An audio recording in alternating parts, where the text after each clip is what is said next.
Hello everyone. We're going to start our unit on probability. We're going to talk about tree diagrams today and the counting principle. So probability is used to know the likelihood of something happening. This is our when will I ever use this in real life section. So some examples of when you're going to use probability. So if you are trying to predict the weather, that uses probability. If you are betting on a sports game, using the likelihood that a team will win against another team to place your bet. If you ever do any gambling, like when you turn 18, that involves probability. If you ever play the lottery, if you make any sports strategies or team decisions based on like how well someone on your team does a certain position, that has some probability to it. If you're playing a board game, especially board games that include dice, that has probability to it. So using dice is probability. If you use any cards, there's probability there. If you ever flip coins, there's probability. Also when you're making decisions. So not only is it like the chance that you make a certain decision, it's also just looking at all the outcomes you can have in the decisions that you make. So with the outcomes, we can also look at like a product that's being made. And you can see how many people would want it if you complete a survey. So the results of the survey include like data that we can use for some probability and predicting things in the future. And then when you're doing an experiment and you want to see what will happen, so we're going to have some experiments in this unit and we'll look at the results or what happens in the experiment. Some jobs that use probability, we've got like a weather person.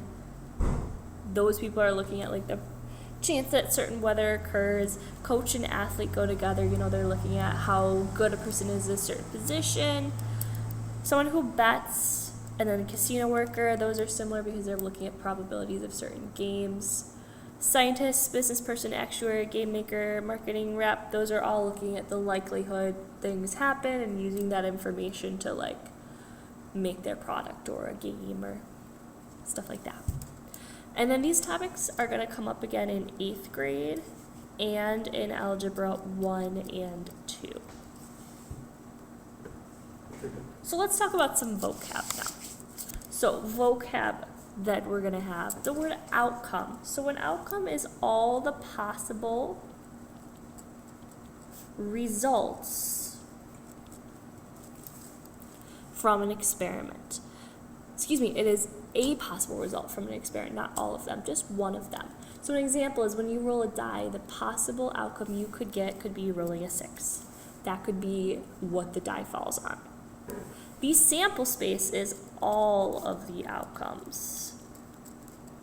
So all possible outcomes when we look at something happening. So let's say you roll a die. All of the outcomes would be rolling a 1, 2, 3, 4, 5, or 6. So that is everything that you could get on your die. A tree diagram shows all of these outcomes in one picture. So it is a diagram that shows all the possible outcomes of a action or choice. So this over here is what a tree diagram looks like. So you have certain areas on here that show you making choices. So this guy is choosing an outfit. His first choice has to be what shirt to wear. This is in black and white, unfortunately, so I'll just kind of highlight this. He's got a yellow shirt and a black shirt. So he's got to choose between those two shirts. Then he's got another choice, what pants to wear. So here's his second choice. He's got pants or he's got shorts. He can wear either type of those for his outfit. Then his third choice is right here in green. He can wear like a sneaker or a dress shoe. So he's got those options there. So to make the tree diagram, the first thing you do is list all the outcomes of the first action. So we've got yellow shirt, black shirt. We got to make sure we leave space to write next to the words. Because the way we do this is we kind of stretch out the tree diagram, and we want to make sure we have tons of space so that we can write everything on here. Then we're going to start at the first outcome, like our yellow shirt. We're going to create a branch for each outcome in the second action. So I have one branch for wearing shorts, one branch for wearing pants. We're going to do the same thing for the rest of the outcomes as well. So we're going to write each outcome of the second action on the line. So we've got shorts, we got pants, and then we're going to do this for all of the outcomes of the first action. We're going to do the same thing for black shirt. We're going to do shorts, we're going to do pants. And then we're going to continue on with the lines until we're done with all of our choices. So I do 2 more lines on these ones for my 2 types of shoes, and I do it on the next option, and the next option, and the next option, till I have all of them with my shoes. If I had another choice, I'd write it right over here and do my branches off of my shoes. This last part here, if you follow the branches, so if I follow these lines that I made, I follow yellow shirt and shorts and shoes, it's going to show us all of the possible outcomes of these actions. So I can follow this to see an outcome. I can go this way, maybe up, and then maybe down again to see an outcome. I can go this way, and then I can go all the way down. I can go all the way up. That's going to show us all of the outcomes. So if you want to know how many outcomes you have, you would count all of the options in the last choice. So if I count all of these shoes, it tells me how many outcomes there are for this man to make his outfit. There are 8 shoes, which means he has 8 different ways to make an outfit. All right, let's actually try one of these.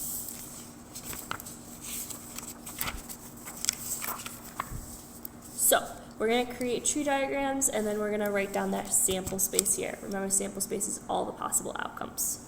So I've got popcorn being made here. We can have buttered or unbuttered, and then there's 3 sizes, small, medium, or large. So to start our tree diagram, we're going to do our first choice. So choice number 1. We got to choose between buttered and unbuttered. So that is going to be the first thing we write in our tree diagram. We have buttered, we have unbuttered. Make it nice and big so you have tons of space. There's our first choice. Now we have to do choice number 2. That involves looking at the size, small, medium, or large. We got 3 options, so I'm going to do 3 branches off of buttered. I'm going to have a small option, a medium option, and a large option. There's the first outcome done. Now I'm going to do unbuttered. I also have small, medium, and large. There's my outcomes for that one. I don't have another choice after this, so that is my entire tree diagram, and now I can list my sample space. I can have buttered and small. I can have buttered and medium. I can have buttered and large. I can have unbuttered and small. I can have unbuttered and medium, or I can have unbuttered and large. Those are all of my outcomes. I have 6. Now you might have been able to come up with all these outcomes without, doing the tree diagram and everything, but it's a helpful tool just to see all of the outcomes and be able to trace them. It's really helpful when we get a lot of choices happening with a lot of outcomes. Okay, let's try number 2. Number 2 says you have a choice of vanilla or chocolate ice cream, and then you can have sprinkles, peanuts, and M&Ms, or you can have sprinkles, peanuts, or M&Ms, and then you can have a cone or a dish. So we got 3 options happening here, 3 choices. So choice number 1 is going to be the vanilla or the chocolate.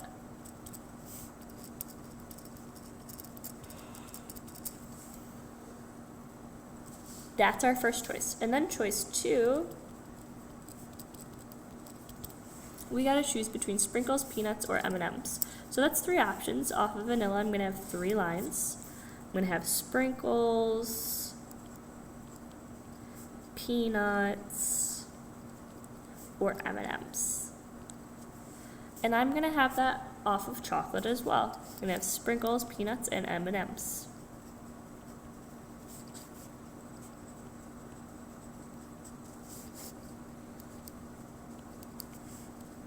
That's my second choice. Then I have my third choice. I need to choose between a cone or a dish. So off of each one of my options from choice 2, I'm going to do branches with cone and dish. Make sure you leave yourself a lot of room to write this so it doesn't get super smushed.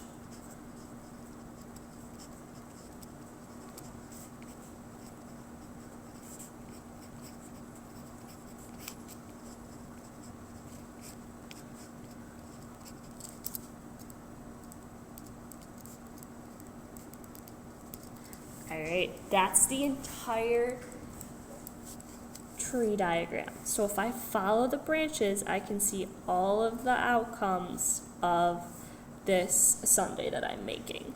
So I could have any of these outcomes if I follow my branches. That's what goes in the sample space here. So your sample space should look like, okay, I could have vanilla, sprinkles, and a cone. I'm going to just shorten the words so I don't have to write them all out. And then I could also have vanilla, sprinkles again, but a dish.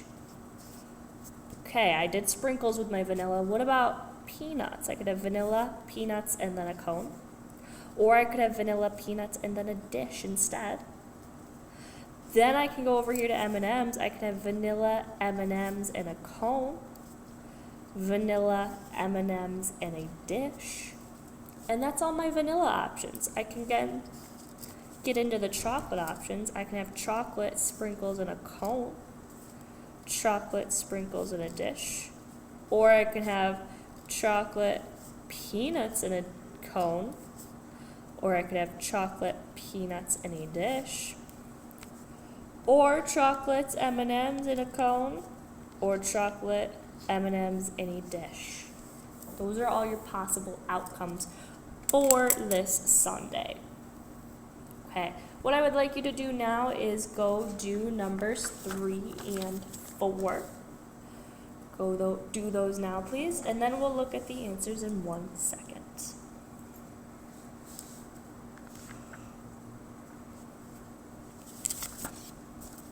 So here are the answers to questions 3 and 4. Here's your tree diagram and your sample spaces. Alright, and very quickly we are going to talk about the counting principle. So the counting principle is on our next page here, and it just says everything. So it's like a little bit of a faster way to find how many outcomes we have. So the counting principle tells us the number of total events that you can have. So how you do this is you find the number of outcomes of your first event, and then the number of outcomes of your second event. And all you do with those numbers is multiply them together. So, what we would do is we would read this and say, hey, a card is chosen from a standard deck, then a die is rolled. How many outcomes are possible? So, when we have a deck of cards, there's 52 cards in the deck. When we have a die, there's 6 sides on a die. So if we want the total number of outcomes, we could do 52 times 6, and that's going to give us 312. So there are 312 possible outcomes when you do picking a card out of a deck and then rolling a die. Now you wouldn't want to make a tree diagram with all of that because there would be 312 outcomes in the end. It'd be a huge tree diagram. So if we look at this next one here, our class has 3 girls and 4 boys. So if I was to pick a girl, I would have 3 options. If I was to pick a boy, I'd have 4 options. How many ways can a teacher choose 1 boy and 1 girl? So 3 for the first times 4 for the second means I would have 12 total ways to pick 1 girl and 1 boy. Last one we'll do together. A dinner menu consists of 5 appetizers, 12 entrees, and 3 desserts. How many ways can you order one appetizer, one entree, and one dessert? So I have 5 options for appetizers, I have 12 options for entrees, and I have 3 for desserts. I'm going to multiply all of those together. I should get 180 when I'm all done. All right. I would like you to try 4 through 8 on your own. Star questions are on the next page if you're interested in those, but finish this page off. I'll show you the answers in 1 second. 4 should be 32. 5 is 21. 6 is 18. 7 is 84. 8 is 6,760. If you have questions on how any of those numbers came up, let me know. Otherwise, have a great day.